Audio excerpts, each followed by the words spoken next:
वैष्णव जनों में सबसे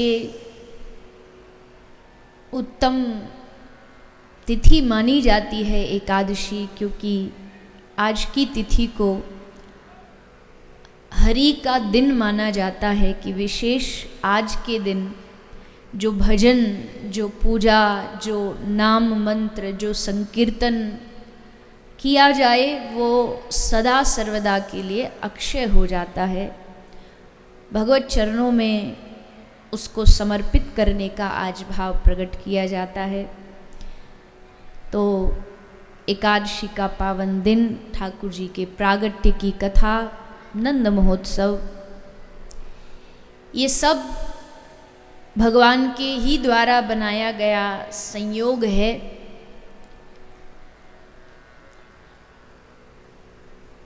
देखो, एकादशी का भाव केवल इतना ही नहीं होता कि भोजन मत करो, अन्न मत खाओ और बस एकादशी हो गई। मतलब केवल भूखा रहना व्रत नहीं होता है। और आजकल तो वो भी नहीं, भूखा रहना भी कहाँ, व्रत के दिन तो हम और दिनों से भी अधिक प्रसाद पाते हैं। ये भी पाएंगे, वो भी पाएंगे, मिठाई भी पाएंगे, सब। तो चलो,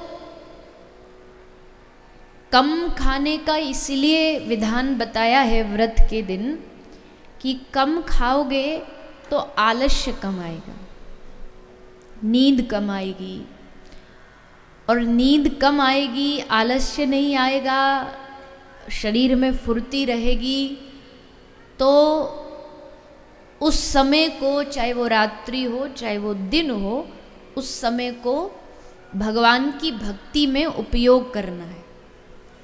इसीलिए कम खाने का विधान है। तो एकादशी तो सब तिथियों की शिरोमणि है। ऐसी एकादशी महारानी हम सब पर कृपा करे, और एकादशी व्रत सबको करना चाहिए, सबको रखना चाहिए। क्योंकि शास्त्र कहते हैं, श्री हरि भक्ति विलास में वर्णन आता है कि और व्रत आप करो तो पुण्य मिलेगा, न करो तो पुण्य नहीं मिलेगा पर पाप भी नहीं मिलेगा। किंतु एकादशी अगर नहीं करते हैं और एकादशी के दिन अन्न पाते हैं, भोजन पाते हैं, तो उससे हमारे जीवन में हमें पाप की प्राप्ति होती है। एकादशी न करने से पाप लगता, और व्रत न करो तो पाप नहीं लगेगा, करोगे तो पुण्य मिल जाएगा। पर एकादशी नहीं करने से पाप प्राप्त होता है। इसलिए और कोई व्रत शारीरिक कष्ट के कारण आप नहीं भी रह पा रहे हैं तो एकादशी व्रत अवश्य रहना चाहिए। और ये तो साइंस भी कह चुकी है कि महीना में एक दिन सबको अपनी जो खाने की जो सिस्टम है, जो मशीनरी है, उसको थोड़ा सा रेस्ट देना चाहिए, थोड़ा आराम देना चाहिए। महीना के 30 दिन ये चलती रहती है।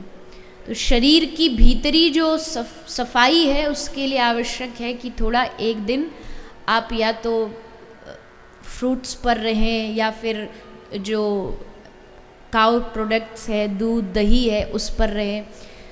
तो जो विज्ञान ने कहा है उसको हमारे शास्त्र तो सदियों से कहते आ रहे हैं कि व्रत भी रहो, जिससे आपका शरीर भी अच्छा रहेगा, तन भी स्वस्थ रहेगा और मन भी स्वस्थ रहेगा। तो इसलिए जो रहते हैं वो बड़ी अच्छी बात है, जो नहीं रहते उनको भी एकादशी का व्रत करना चाहिए, क्योंकि शास्त्रों में एकादशी की खूब महिमा गाई गई है। और एकादशी का व्रत इसलिए नहीं किया जाता कि उससे कोई पुण्यों की प्राप्ति हो जाए। एकादशी का व्रत और जैसे व्रत होते हैं, एक भारत में तो कोई व्रतों की कमी नहीं होती ना। एक व्रत अभी आने वाला है, माताएं रखती हैं। कौन सा व्रत? अब उस दिन क्या बोले, जल पी लिया, पानी पी लिया तो क्या होगा? उससे क्या होता है? बोले पति की आयु। अब जरा कोई घर में झगड़ा हो जाए माता का और पति देव का, तो तुरंत गिलास लेके खड़ी हो जाए, हमसे लड़ेगा, ले अभी पीती हूँ पानी, क्योंकि मैंने पिया तो तू समझ गया।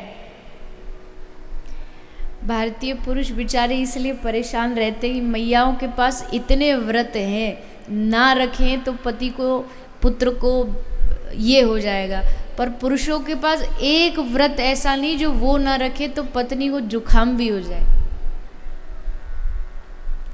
ऐसे ऐसे व्रत भारत में सब होते हैं। और देखो परंपरा पुरानी चली आई है, मैं उन पे क्या बोलूँ, मेरा तो कोई बस नहीं है उन पर बोलने का। पर और जितने व्रत हैं, कोई पति की आयु के लाभ के लिए, कोई पुत्र की आयु के लाभ के लिए, कोई संतति प्राप्ति के लिए, कोई धन प्राप्ति के लिए, ये सब के लिए रखा जाता है। पर एकादशी का व्रत पुण्य प्राप्ति, पुत्र प्राप्ति किसी के लिए नहीं रखा जाता। एकादशी का व्रत एकमात्र भगवत प्राप्ति के लिए रखा जाता है कि हे प्रभु हमें आप मिल जाओ। केवल भगवत भाव के लिए एकादशी का व्रत रखा जाता है। इसमें कोई लाभ नहीं है, कोई हमारा कोई लालच नहीं है कि हम लालच से कोई व्रत रखते कि इससे ये प्राप्त हो जाए। एकमात्र भगवत प्राप्ति या भगवत प्रसन्नता के लिए ये एकादशी का व्रत रखा जाता है।